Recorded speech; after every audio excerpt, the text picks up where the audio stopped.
Make sure I'm on. You can hear me, yeah? Now you can. Welcome to our Distinguished Speakers Series, sponsored by Del Monte Foods. I'm Chad Alligood. I'm a curator here at Crystal Bridges. Who is ready to see Judy Chicago? So am I. So keep quiet for a minute, because I have stuff to get through. I know many of you are excited about this evening. I've been excited about this for a long time. And if you've ever had one of those pinch yourself moments in your life or career, I'm having that literally right now. So, Judy, help me through. Working for Crystal Bridges is a truly humbling experience, and especially to host internationally acclaimed speakers and thought leaders at the museum who share their inspirations on art, nature, food, and architecture with our community. Our Distinguished Speakers Series brings folks like Judy Chicago this evening, and the rest of the speakers in this year's series, which have included Faith Ringgold, Cheech Marin, and others. And in December, mark your calendars, Nick Cave is coming. And yes, excited about that. And if tonight is any indication, we're going to sell out, so get your tickets. Before I begin introducing our special guest this evening, I'd like to thank Sarah Siegerlin, our Assistant Manager of Public Programs, for organizing the series. And we also encourage you to switch off your cell phone, turn it on silent, please, and to stay afterwards, because at the end of our discussion on this stage, there will be a Q&A where you'll be able to have a bit of back and forth with Judy, followed by a book signing, which will happen right here with Judy Chicago from the books available for sale at our museum store. There's a kiosk right here if you'd like to buy one. And when you walked in, you may have grabbed one of these forms from the Americans for the Arts. And if you fill one of those out, just be sure to return it as you leave. How many of you out there are volunteers at Crystal Bridges? Please raise your hands. So, on behalf of the museum and our larger community, let me say thank you. Because our education,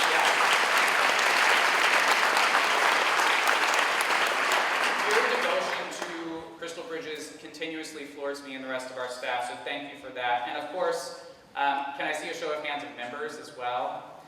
Your membership does amazing things for our community, because it's not a secret that we'll never have a problem keeping the lights on here at Crystal Bridges, thanks to the foundational, transformational gift of Alice Walton and the Walton Family Foundation. But it is you and your support that allow us to put on the amazing programs that you see and enjoy here on practically a daily basis. So thank you for your support.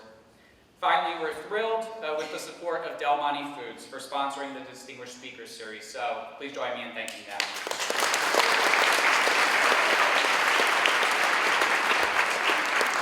So how many of you took a stroll through the collection before you came in here tonight? I did. And you may have noticed something new.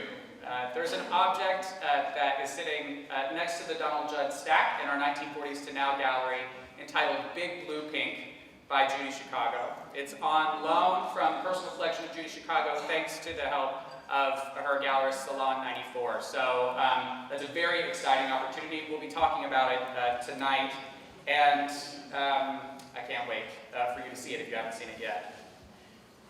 Judy Chicago, artist, author, educator. Her work and life are models for an enlarged definition of art, an expanded role for the artist and women's rights to freedom of expression. In the early 1970s, Chicago pioneered feminist art and art education through a unique program at California State University, Fresno. She has continued to develop this pedagogical approach at institutions around America. In 1974, Judy turned her attention to the subject of women's history to create her most well-known work, The Dinner Party, a monumental, multimedia symbolic history of women in Western civilization. In 2007, The Dinner Party was permanently housed at the Elizabeth A. Sackler Center for Feminist Art at the Brooklyn Museum. And if you haven't seen it, next time in New York, make the trek. Over the subsequent decades, Chicago turned her attention to a variety of subjects in a wide array of media, and we'll be covering those this evening, including The Birth Project, Power Play, The Holocaust Project From Darkness into Light, and Resolutions, A Stitch in Time. Since 2003, she's been working in an array of glass techniques. In 2011 and 12, Chicago's important contributions to Southern California art were highlighted in Pacific Standard Time, a Getty-funded initiative documenting and celebrating the region's rich history. In 2014, coast-to-coast exhibitions and events celebrated Chicago's 75th birthday, if you can believe it, which culminated in the complex pyrotechnic work, A Butterfly for Brooklyn. Over 12,000 people attended this pyro display in Prospect Park, Brooklyn. 2015 and 2016 brought the inclusion of Chicago's work in multiple museum exhibitions across the United States and Europe, including the brilliantly titled, Why Not Judy Chicago? An overview of her career that toured in Bilbao, Spain and Bordeaux, France. In the upcoming months, Salon 94 will feature her work in Frieze Masters in London and Art Basel, Miami Beach. For more than 5 decades, Judy Chicago has remained steadfast in her commitment to the power of art as a vehicle for intellectual transformation and social change, and to women's rights to engage the highest levels of art production. Ladies and gentlemen, that's all the introduction you need to welcome Judy Chicago.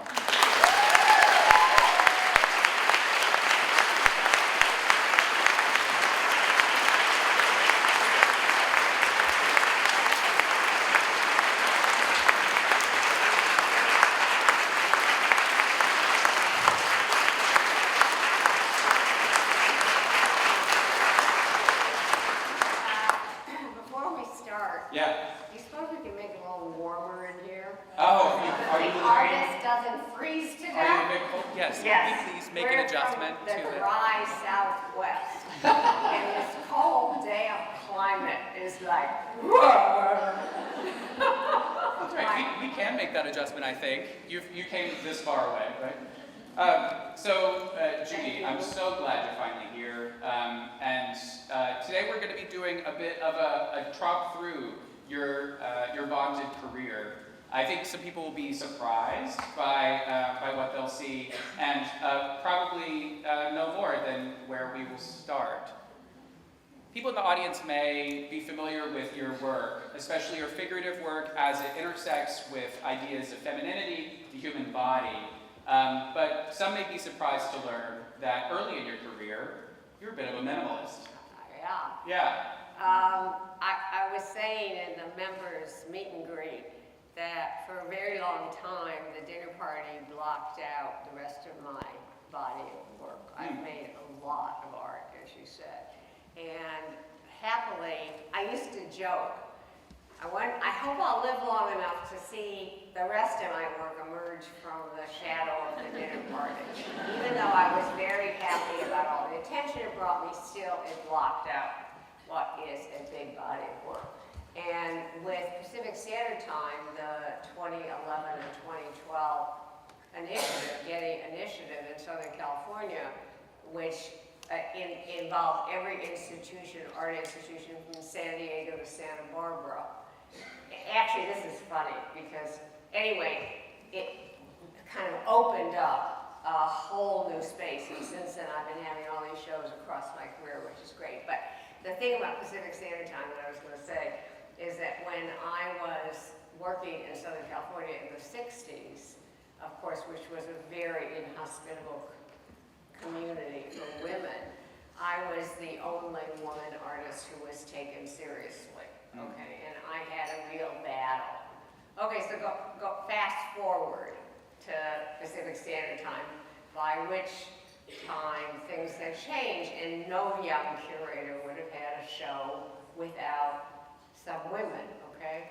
So guess what? I was the only woman. So I was in like 8 museum shows and I had 3 solo shows, and it was like, what goes around comes around. That's right. And in fact, there's been renewed attention on this early body of work, yes. In fact. And wonder if you might say a word about Rainbow Picket, because this work was in your first solo gallery show, which was at Rolf Nelson Gallery in LA. in 1966, and then it was included in that foundational show of minimalist art entitled Primary Structures at the Jewish Museum in the same year. I wonder if you might talk a little bit about this work and where it comes from. How does this show us early Judy Chicago?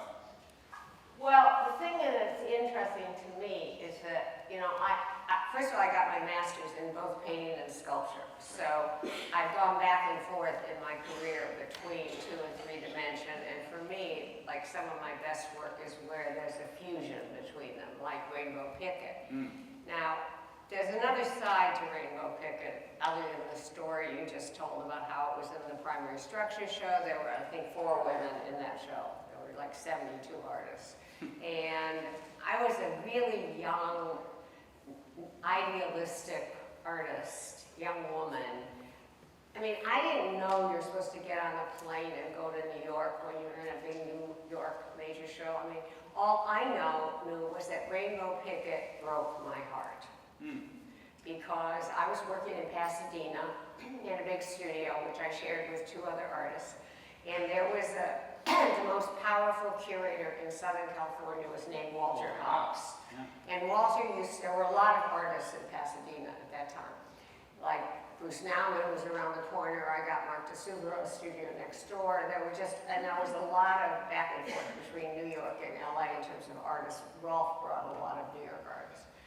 And Walter used to go to all the studios in Pasadena because he worked at the Pasadena Art Museum.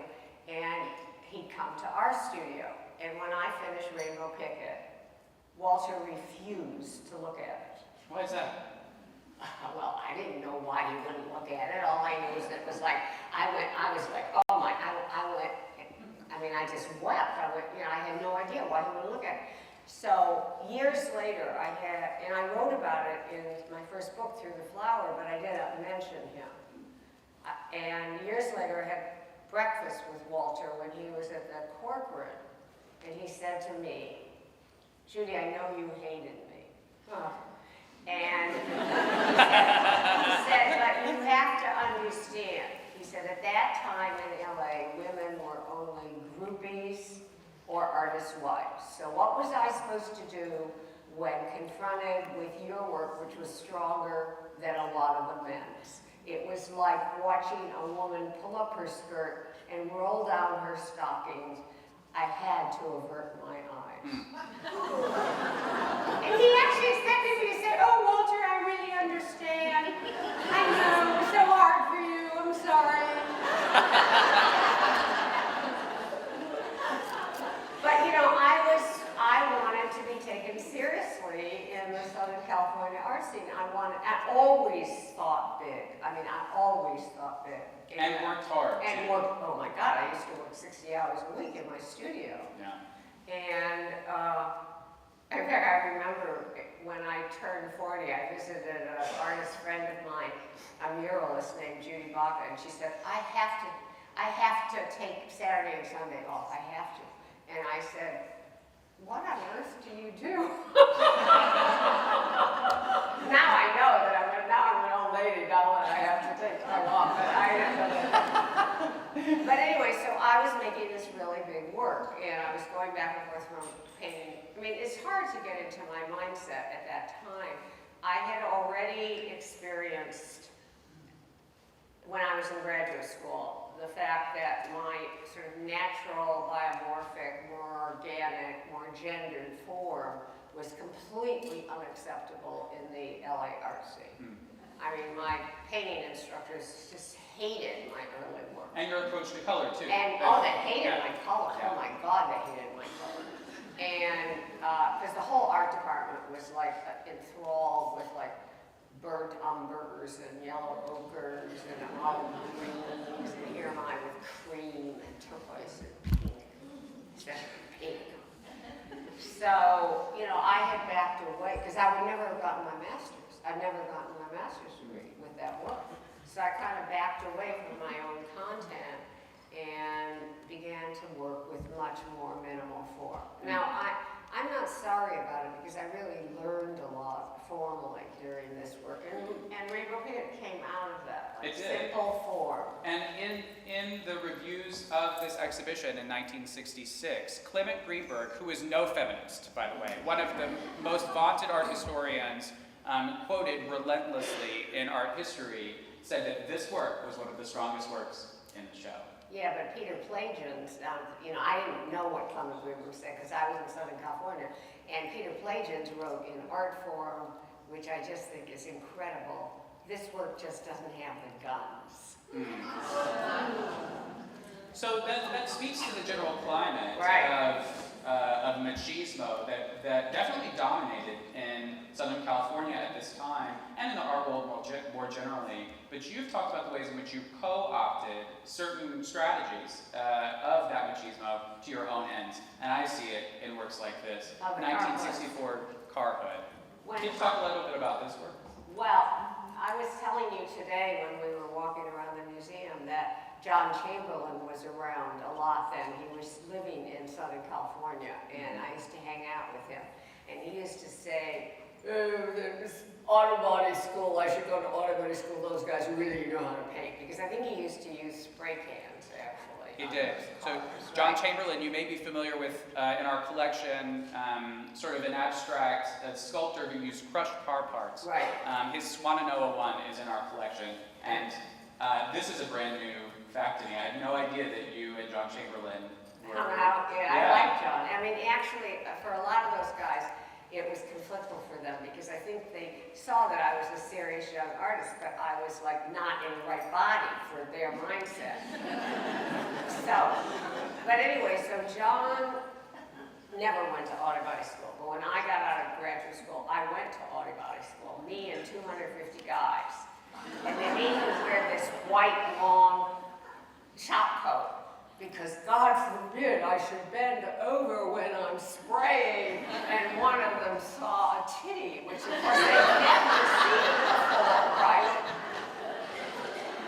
But I was also telling you, I really learned a lot. I mean, even though this was a really difficult period, I mean, really was difficult. I was like fighting for a place in the art world.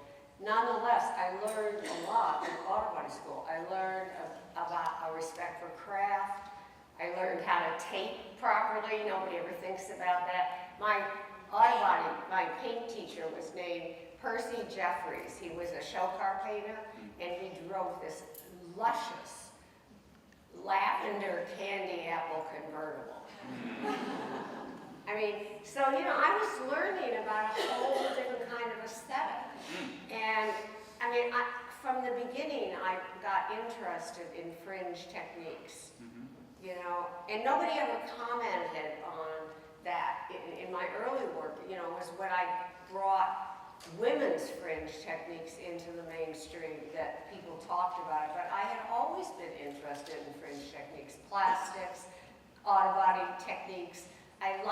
One of the things I liked in auto body school was being able to fuse color and surface. I learned how to do that. And I've sprayed everything now. I've sprayed automotive lacquer, I've sprayed fabric paint, I've sprayed China paint, I've sprayed glass paint, I've sprayed acrylic. I mean, I've just You've used it in every phase of your career. Yes, I've used it in every phase of my career. And moving outward from that experience, you expanded outward into a different kind of painting practice. And this example is on display in the gallery here at Crystal Bridges. This is Big Blue Paint from the Flesh Garden series.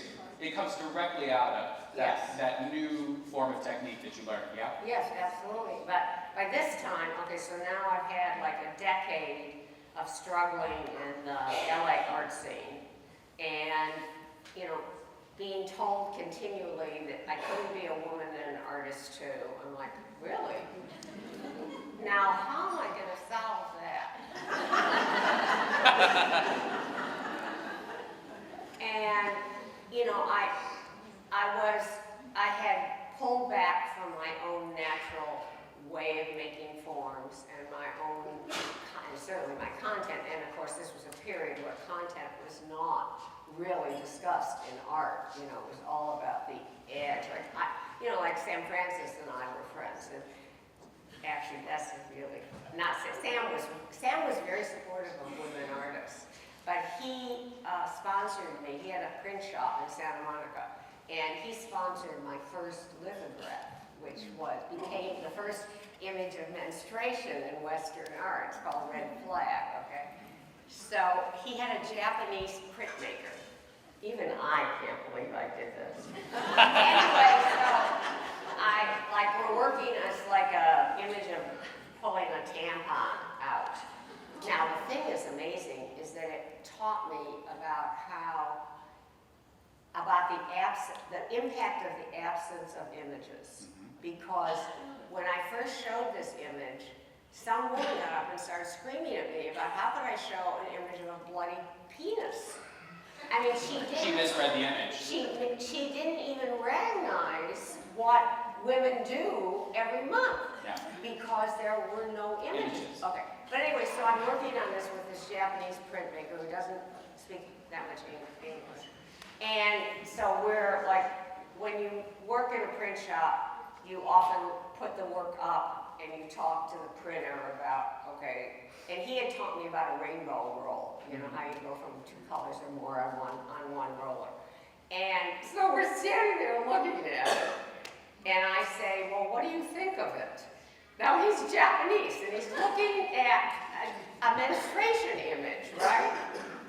And he's like, me printer, you artist.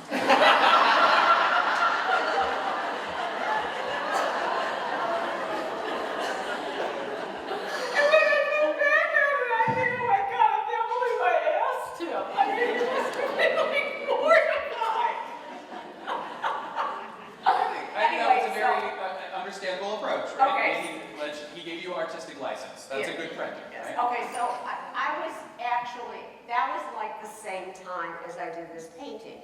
All right, so what I was trying to do at this point, I was in Fresno. I was giving my students permission to do something I had not been able to do when I was young, which was to make art out of my own experience as a woman. I had to move away from that. I was trying to figure out how to reconnect and bring this language that I had built in the first decade of my career together with content that, like Red Flag, or women's experiences. I was trying to figure out how to do it.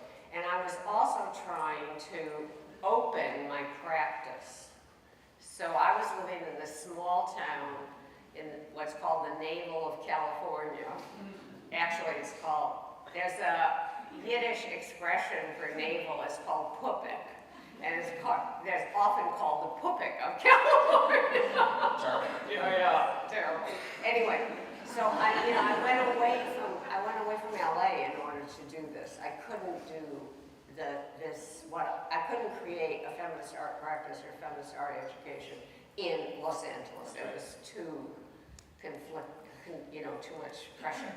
So, but the one thing about Southern California that's really important to understand is as macho it was and all that, is there was a spirit of self-invention there. This was way before the advent of the international art market. There was no international, there was no market. Nobody ever thought they'd make money as an artist. The idea was to be taken seriously as an artist and also to invent yourself. Everybody asked me about my name change. I mean, all the artists in LA had underground names at that time. They had alter egos. Right. Ed Ruscha was Eddie Ruscha. Larry Bell was Ben Lux. I was Judy Chicago. If you knew my first dealer named me that because of my Chicago accent. So there was this whole spirit of self-invention. I mean, when you think about it, where would I get the idea that I could create a new kind of art practice and a new kind of art education? It came out of that spirit of self-invention in Southern California. So in this painting, and these are really large paintings if you go up and see it, I was trying to expand outward, in images of a kind of merger of flesh and landscape, because I was living in the middle of, California, beautiful landscape, beautiful. And it really interested me that when this painting was at the Getty in Pacific Standard Time, one of the curators told me that a lot of my male colleagues complained to him about the inclusion of this painting, the color, the softness. You know, even though I had really moved away from any marking, gender markings in my work, it kept like filtering in. But at this point, I had had enough, and I'm like, I'm going to be myself as an artist. That's it. I'm going to be myself. And you know, now I realize it was like I was about to make a really big radical change in my image making. That's right, and you did. As the 70s were on, you were integral in the introduction of feminist art education, and starting in California, but then of course eventually expanding outward. And that pedagogical approach, I wonder if you might reflect on that a bit as it pertains to your thoughts around the monumental work, the dinner party, because the geometric, the abstract still is present here, and yet this feels like a radical return to image making. Yeah. You've left behind the need to conform to any sort of masculinist ideal of what art can be. This is a new vocabulary. Yes, absolutely. And I set out. I mean, it took me a number of years to construct a new vocabulary.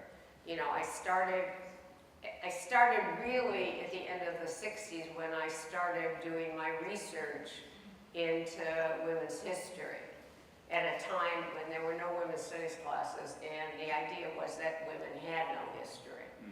And, but my father was a real student of history, and you know, I was facing so many challenges as a young artist, and I just started to wonder if there had ever been any women before me who had overcome the kind of challenges, faced and overcome the challenges, and how had they done it?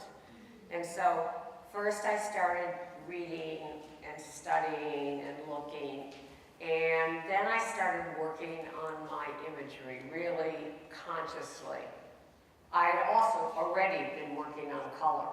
You know, I did this whole color book that the Getty Research Institute has now, trying to figure out how color could be a motive. And the only parallel I've ever seen to what I did in terms of color, which was very different from Elber's, which was a much more intellectual approach. I was interested in emotive states, is when I did the book on Frida Kahlo with the art historian, the British art historian Frances Borzello.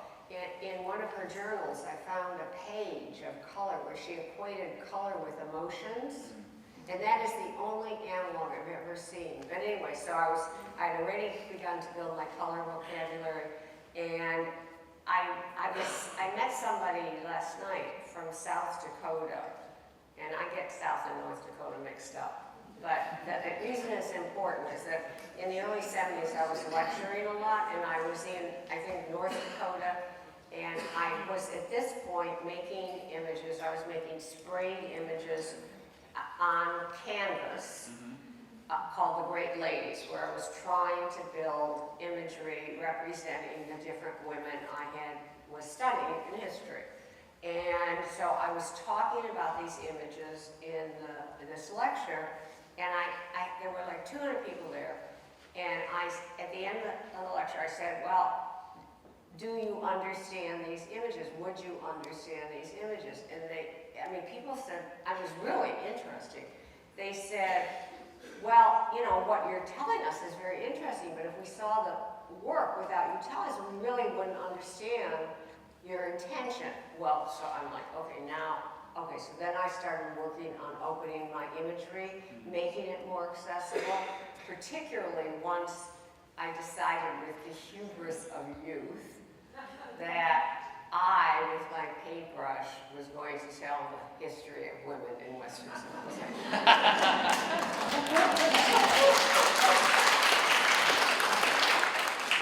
So, and I looked at that point, I looked back to the Middle Ages, because, you know, they taught an illiterate population about Christianity through art. Through didactic pictures. Right. Okay, and beautiful pictures. And so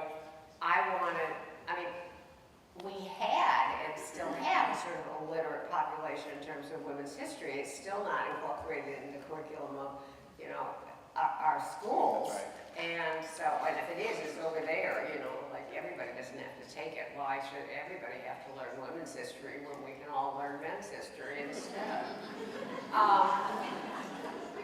So I wanted to reach a big audience. Okay, now, you know, thinking back about this, of course, you're talking about Clement Greenberg and modernism, and I mean, all of this was anathema. Absolutely anathema to... Oh, certainly. You don't talk about gender. You don't talk about any emotional state. You don't... None of that. And you don't communicate to a wide large audience. Certainly. No, right? Why would you? Oh my God, right. Why should there be a museum in Arkansas? Precisely.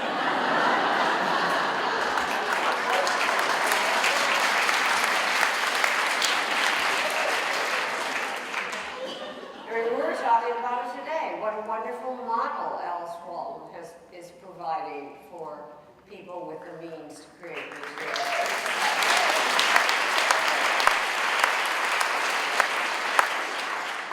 So, you know, I also started studying China painting. And the most amazing thing happened also last night. Last night, the National Museum of Women in the Arts Arkansas Committee, which was one of the oldest committees, gave a reception, and one of the women told me that her mother was a China painter, and she was at the China painting show in New Orleans, where I went as part of my apprenticeship in 1972, which figures in the film right out of history, the making. What I remember is how hot it was. It was July. But was that amazing? Anyway, so, you know, I was studying China painting. So it took years, you know, and so it all came together. That's right, and it came together both. I mean, you sort of self-admonishingly say, you know, at your own paintbrush, but in fact, this project was really one of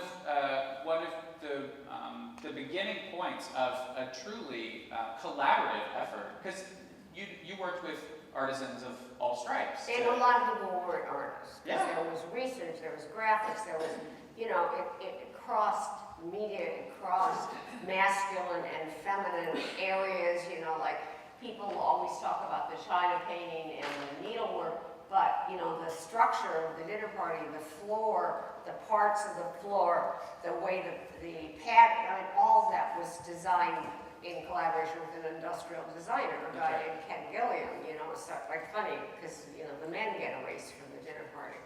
But, and then also there's this idea, oh yeah, Judy worked with 400 women, not true. You know, like we all sat down and came up with the dinner party, yeah, right.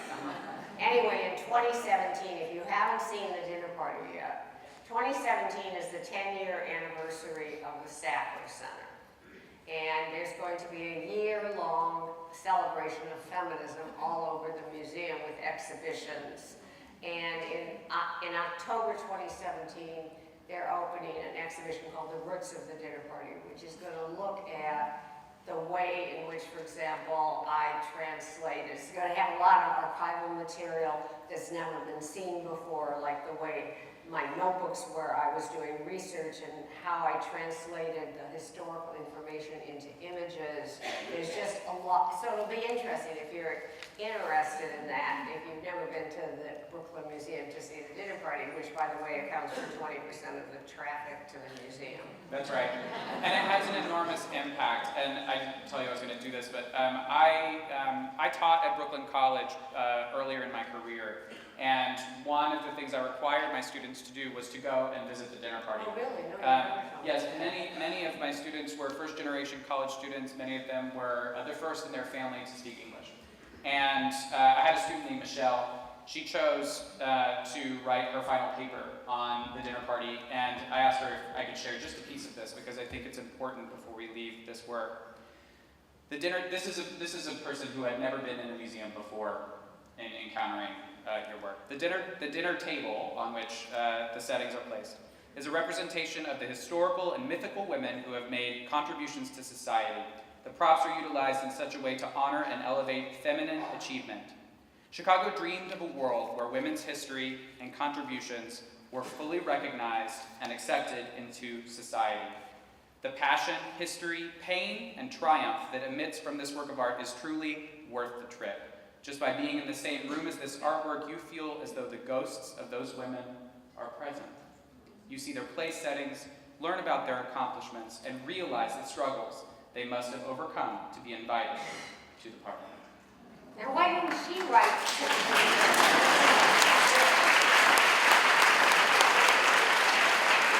I was going to say, why didn't she write for the New York Times instead of Frank?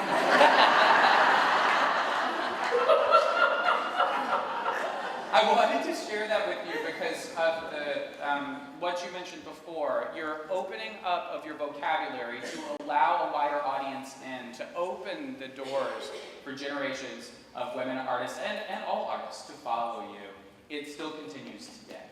Well, I want to say something about that, Chad, because actually, after I saw, I was really ambitious. I had big dreams, as a young artist. But the dinner party taught me about the power of art, which is way beyond what was way beyond my wildest dreams. I mean, like, there's a book by a historian named Jane Gerhardt, called The Dinner Party, The Power of Popular Feminism, in which she traces what happened with the grassroots tour of the dinner party and how the dinner party was impelled around the world by people who were just furious that their institutions would not show it. And, did I ever dream that women in Germany would take over the Frankfurt Opera House and organize a festival of 1,000 women where women from all over came and dressed up as the women on the table and the floor? It was fabulous. People came up to each other and said, "Hello, I'm Sappho. Oh, how do you do? I'm Queen Elizabeth." It was really great. And then an all-female orchestra played a Fanny Mendelssohn piece that had never been performed. So my point is there was no going back from what I learned about the dinner party. I could not go back into the small elitist thinking of the art world. And you didn't. The way that your career has progressed since then, you are a tireless maker and producer of images. And here I want to talk a little bit about your projects in the 80s. This is from the Birth Project. And this particular image is called Earth, Earth. And I wonder if you might talk about the way that the dinner party then inflected your subsequent work. Well, first of all, you have to realize that I lost everything as a result of the dinner party. I lost everything. It was really confusing to me because, when the dinner party was in Boston, there's these buses with my name on them and stuff like that. And here I am after the dinner party. I lost my staff, my studio, my marriage. I was in debt. The dinner party, and people thought I was rich because there were thousands of people were going to all these showings, but I never made any money. Museums don't pay artists to show except in Europe. And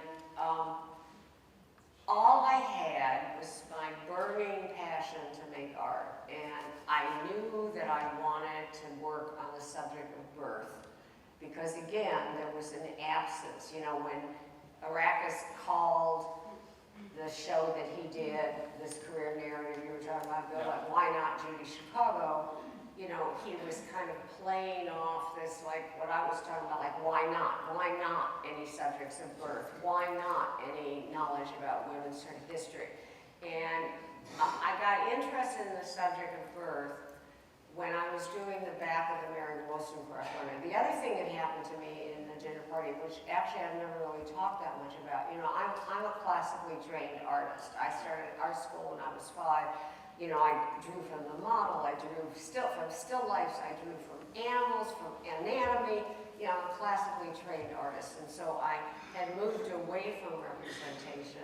And in the dinner party, actually, mostly on the runner backs, I came back to representation. And when I was working on the Mary Wollstonecraft runner back, which depicts Mary Wollstonecraft dying from childbed fever 2 months after giving birth to her daughter Mary, who became Mary Shelley, who wrote Frankenstein. The runner is done in this really kitschy technique called stump work.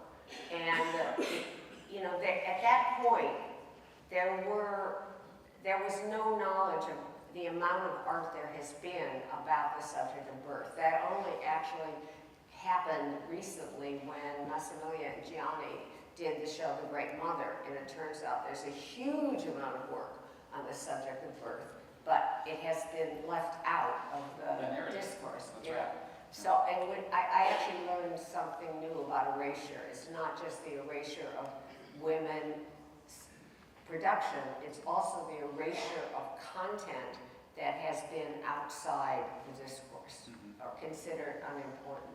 Anyway, so the needlework transformed what was a really raw and graphic image. And so I thought, gee, I'm going to work on that subject. And you did. Well, what happened was when I said I had lost everything, the only thing I had other than knowing I wanted to work on the subject was as the dinner party traveled, I started getting all these letters from needleworkers who said, if you ever do another project, and I already knew I wanted to do this needlework, if you ever do another project, I would like to work on it, okay? So in 1981, when the second dinner party book was published, I was living in Northern California, and there was a publication party for the second book at the San Francisco Museum of Art, and I used it to, like, I invited all these needleworkers in the Bay Area to come to it, and a woman by then had also came from Houston, who had her name's Mary Russ Taylor, she's an Arkansas native, she's here. She's here tonight, yeah. She organized the first grassroots showing of the dinner party in Houston, and she was interested in what I was doing next, and so she came to this event after the book signing, and she watched me give out, at that time, this was 81, $700, that was a lot then. Now it's $700 worth of fabrics, thread, and patterns to total strangers who had who said who wanted to work with me. And Mary Ross was like, ooh, I think you need some organization. That was a good Mary Ross impression. No, I didn't have enough of a Southern accent. She has a great Southern accent. Okay, so we ended up, I worked on the birth project from 1980 to 1985. I worked with 150 needleworkers around the country and as far away as New Zealand and Canada. We created 85 works, and Mary Ross organized an exhibition tour that went to 100 places. And you know, I was having all this problem with the dinner party where no museums wanted to show it, so I didn't want to do that again. So I started out with the idea of just hanging these pieces on clotheslines like needleworkers do with quilts. The problem was, is I'm an artist, and pretty soon, like there's months and months of painting and needlework on these images, and I'm like, ooh, I guess I can't put them on quilts. So anyhow, the birth project was shown in all different venues, everything from Planned Parenthoods to museums. It was great. And now a lot of the work is permanently placed in museums around the country. That's right. And this attention to imagery and particularly expressiveness of the human body continues throughout the 80s and into the 90s. In your series, Power Play, this particularly comes into focus. I wonder if you might touch on that. Well, again, by the early 1980s, I was deep in the birth project. Mary Ross and I had a building in Northern California that was filled with the birth project work. And I went to Europe and saw the great Renaissance paintings, which of course I had studied but never seen. And I'm like, whoa, if modern society was born in the Renaissance, so was our concept of the heroic. And by that time I'd been working for 15 years on issues of female identity. Like, who are we, okay? Experientially, philosophically, metaphysically, what does it mean to be female? And I thought, well, you know, gender is not exclusively female, although if you went to the library in the early 80s and you looked up gender, that's all that appeared, were books on women. It was before gender studies, before queer theory, and I thought to myself, you know, I'm really interested in examining the gender construct of masculinity, which I'm going to do in a series of images that rival the Renaissance paintings in scale. So like this is 9 feet by 12 feet. And it also is modeled on the way Renaissance paintings were done in a modernist framework, so that there's, first I developed a specific primer that was transparent, because I wanted to work on males and women, but you can see that too. Right, but I wanted, again, surface and color to fuse, and then I underpainted with spray paint and overpainted with oil paint. So fusing this, the history of your techniques that you had picked up along the way. Right, and the other thing I did is I started working for the male model. This was actually really interesting. By this time I was working, Mary Russ had I had this idea, I couldn't do this new work in the Birth Project studio. It was too filled with Birth Project work. So I thought, oh, I'd just go around the country, and Donna, when we got married, I operated on rent paint store. I didn't own any property, I didn't want to own any property, so that was like, oh, we have to have a place of our own. Anyway, so I thought, okay, I'll just go rent places around the country that I like and I'll paint. Mary Ross said, well, I have this house in Santa Fe that, you know, is empty. I can't be an absentee landlady, it isn't working. Why don't you go paint there? So it's a typical New Mexico story. First I went for 3 weeks, then I went for 3 months. Then I was living there, but all my stuff was in California, and I always thought I'd go back to California. Anyhow, I started working from a male model. Now you have to understand that when I was in art school, you never had a male nude. It was like a complete taboo. They had to be closed, okay? God forbid you should see an erection. Anyway, but I had to go through a certain psychological struggle to be able to make these images, because, you know, like, you know, we go to the museums all the time, we see men's images of women. That's right. And, you know, like, but you have to feel confident enough to be able to make a man's body however you want it, render it however you want it, you know, and I had to develop the psychological strength to be able to do that. To own the authorship, Yes. the agency. Yes, right, absolutely, yes. of the painted. Yes, and you know, one of the things I was interested in was exploring what the male body could be, how to use it expressively, all the ways. You know, when I was looking at those palette paintings of that person I didn't know. Joseph Decker, who Joseph is in our Decker. historic galleries. Well, Donna Williams, and go look at those, because they're really a lot like the images of the male heads I did, of these screaming male heads. And, you know, anyway, so I did a huge series of images, paintings, weavings, drawings, bronzes, and cast paper pieces called Power Play. And I sent you the essay by Jonathan Katz, because there was a recent showing of Power Play that starts out, Judy Chicago has lousy timing, because he talked about how Power Play appeared before there was a contest. But, you know, that's true of a lot of my work.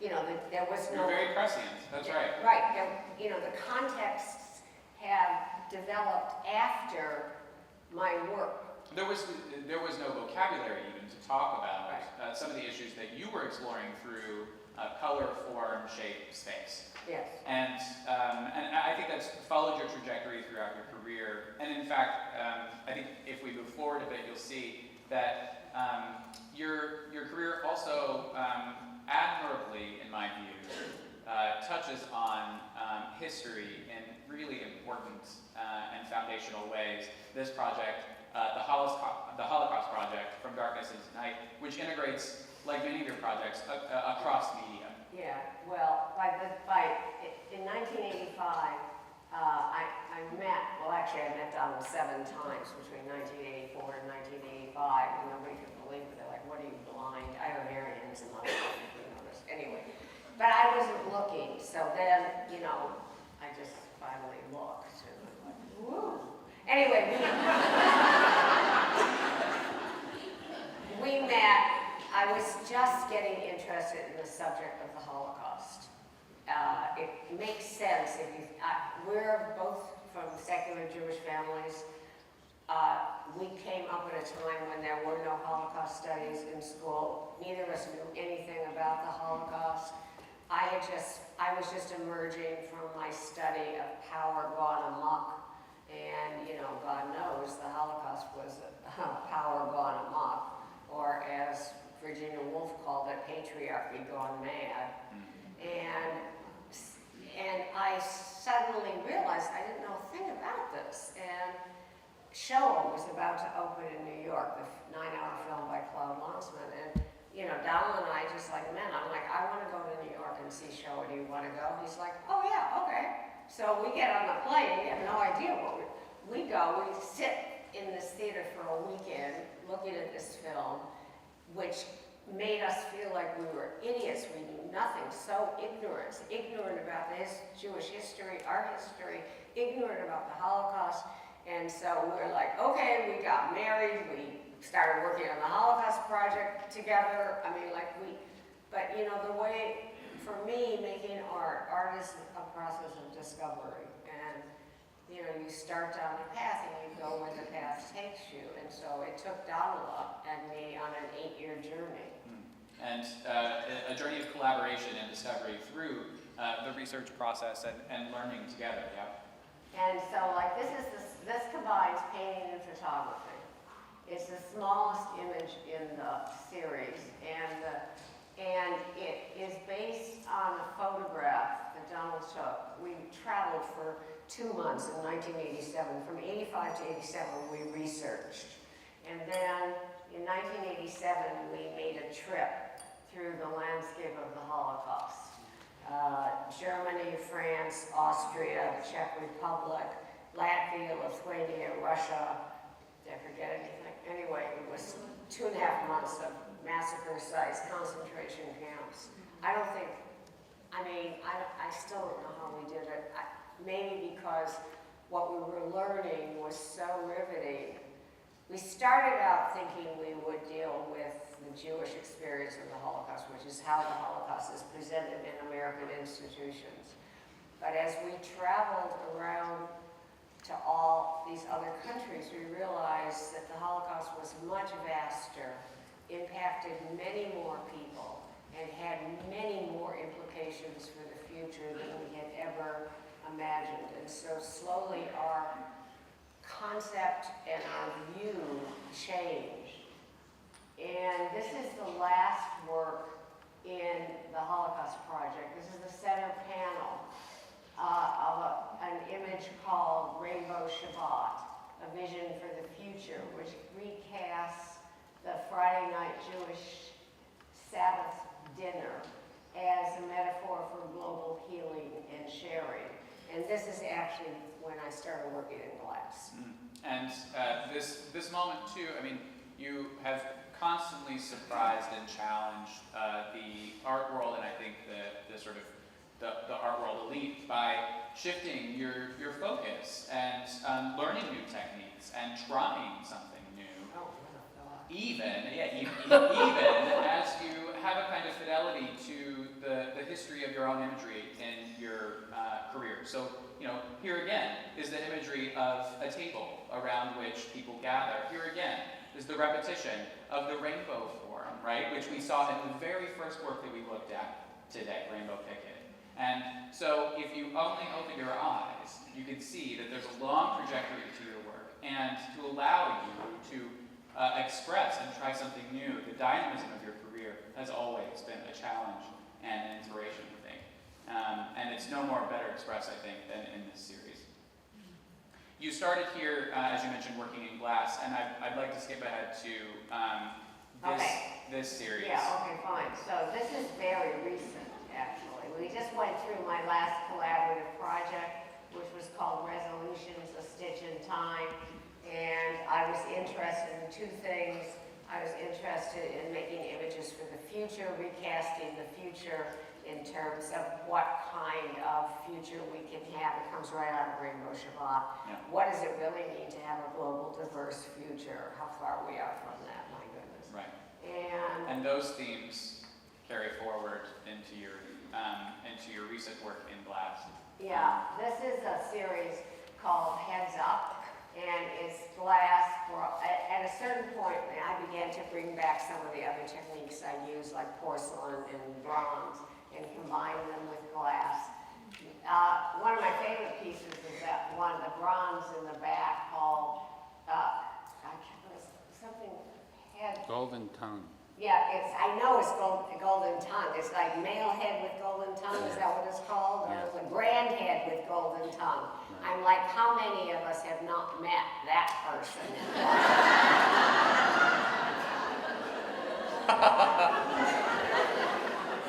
We'll just continue forward. And when I originally did headcasts, my first series was all hands. I got very interested in how a hand gesture can mean so many different things. And then I got interested in heads, and I cast this whole series of heads, and one of them just really interested me, the Toby heads. There was something about the shape of this woman's head. And this combines glass and bronze, which was technically very challenging and interesting. And it's sprayed. Yeah. And this whole exploration of glass, I mean, when I visited your studio, there's heads everywhere. You're still trying it out. You're still pushing the edges of this medium, which is still a challenge to you, yeah? You still find... Glass is incredibly challenging.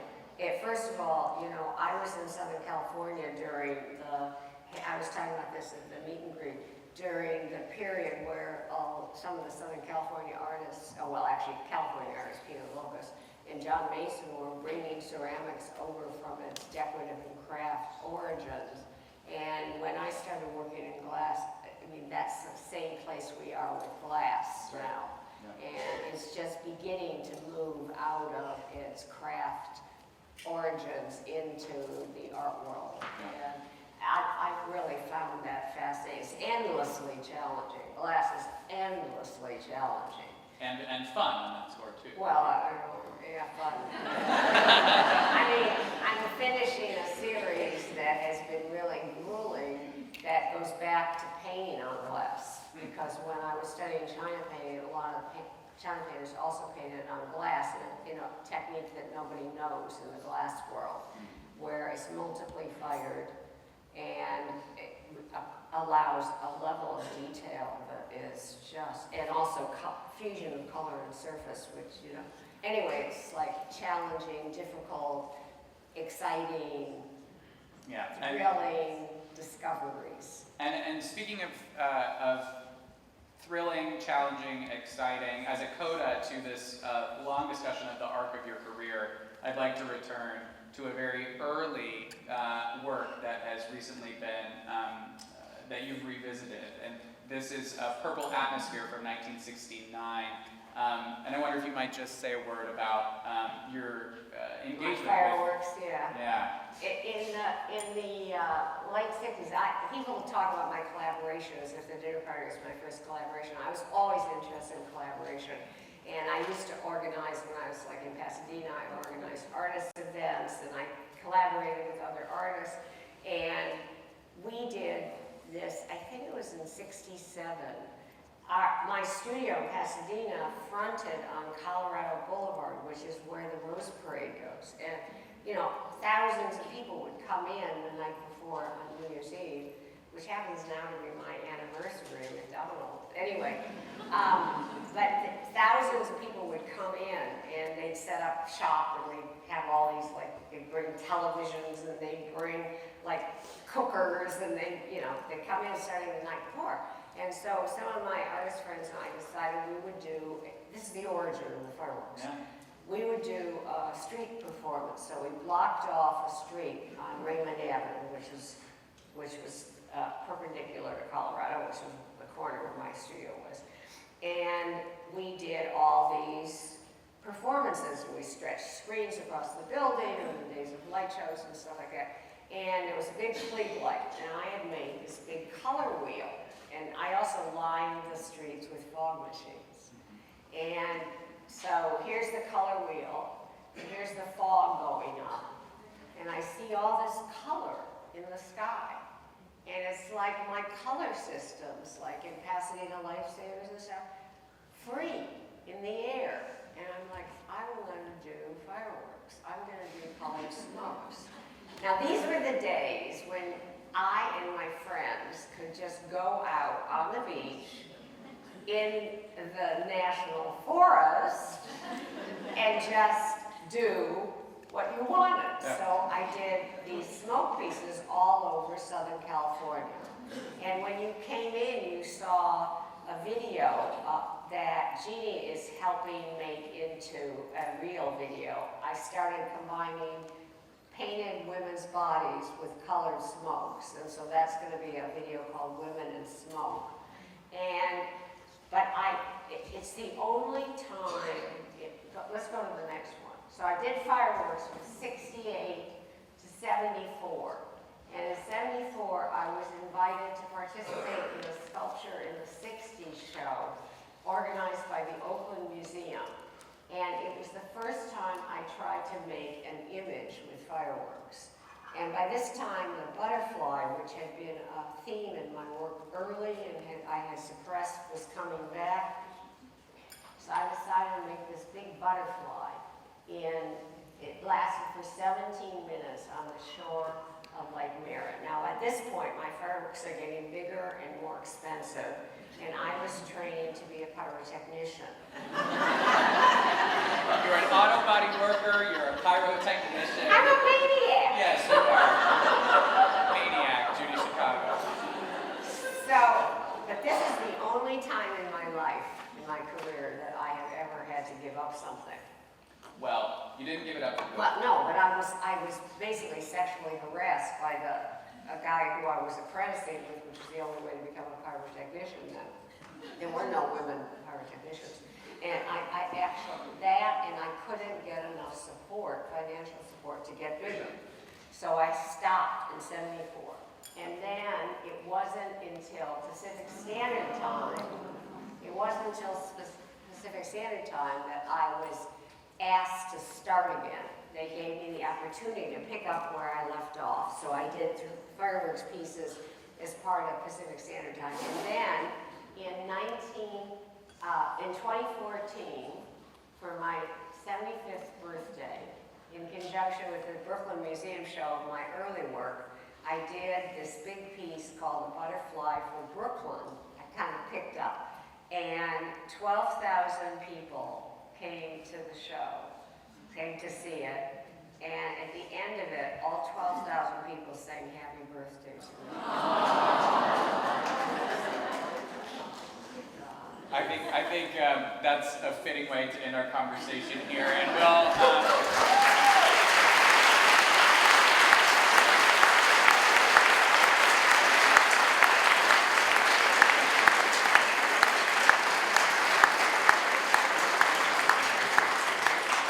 We're going to open the floor to a couple of questions from the audience. Okay, have your hand up high. Brady, you want to grab that question over there? Could you introduce yourself first before you ask the question? Stand up and introduce yourself so everybody can hear you. Good. I haven't had time to get nervous yet. Yay. Hey, I'm Kat Wilson, and I'm amazed that I get to drive 2 minutes to see you talk tonight. That's amazing. Maybe slightly drunk even. I have a question as an artist to an artist.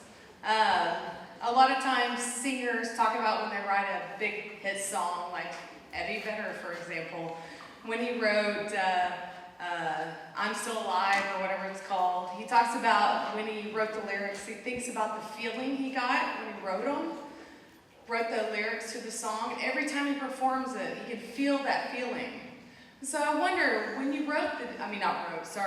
created in your mind the dinner party, if you still kind of get that feeling. And then I also wonder, do you feel like there were different parts in your life that came together for you to come up with such a brilliant idea? Thank you. Like, making art's not like a song. I mean, a song you perform over and over again. A work of art you make, and then you move on. So, no, I can't relate to how it would be to perform the same song all the time. Okay, it's just a completely different experience, because in a work of art, the work of art becomes the embodiment of whatever feelings and ideas you had. And that's tangible. That's why I like to make art, because it's tangible. That's why I didn't do a lot of performance or video or anything, because that's more like a song. So I can't, and I don't know how to answer the other question. Well, I wonder if you might, to follow up there, Judy, when you go back to the dinner party, when you walk in the space of this Actor Center, what psychologically, what kind of state are you in?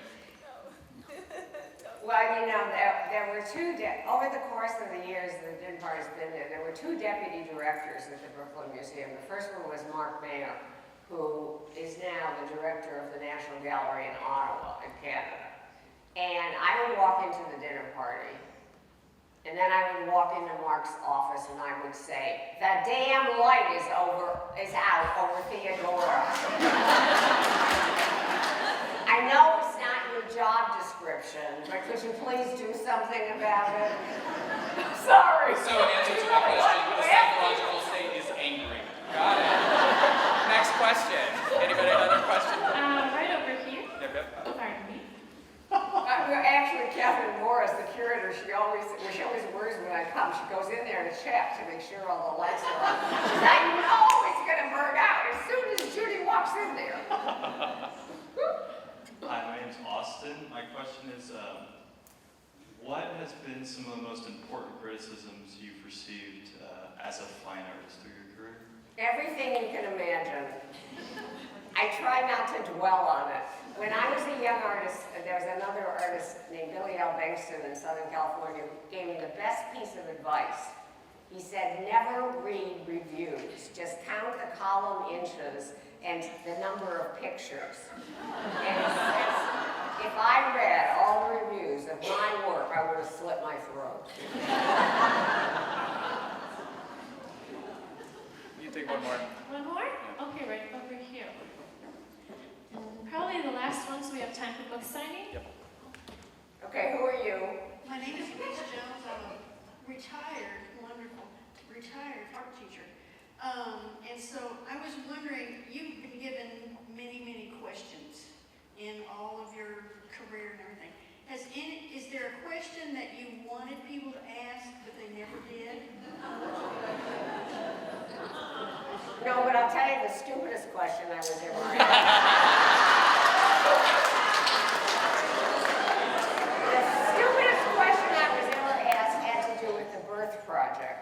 Some of the work is on needlepoint canvas, and somebody asked me how I got all the holes in the canvas.